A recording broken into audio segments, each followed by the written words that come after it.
Радост, тъга, гняв, страх и отврат се завръщат в продължението в един от последните големи хитове на Pixar – Отвътре навън 2, където Райли вече е тинейджър и има нови, по-комплексни емоции. You just aren't what she needs anymore. You can't just bottle us up!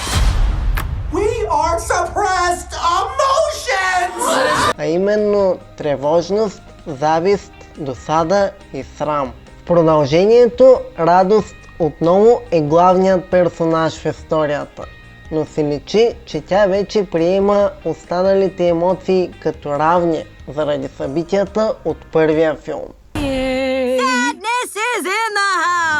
Pixar определено успяват и в този да представят по интересен начин влизането в пубертета, изграждането на ценностна система и още куп други интересни неща. Хареса ми, че видях страна на Радост, която не видяхме в първия филм. Нещо, което ме накара да се задам въпроса: емоциите дали също имат емоции? Също така е дадена възможност на по-второстепенните герои, като гняв и отврат, да имат по-основна роля в продължението. I'm the worst! Overreact much? Беше ми много интересно колко достоверно ще бъде представена тревожност във филма, защото това е емоцията, която бях сигурен, че ще участва в евентуално продължение.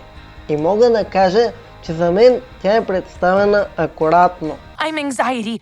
Where can I put my stuff? За съжаление обаче, при наличие на толкова много нови и стари емоции, няма как всички да блеснат поравно. И ми бе малко тъжно, че любимият ми персонаж от първия филм, Тъга, е оставена на заден план. Изненадващо се появи и емоция, която не очаквах – носталгия.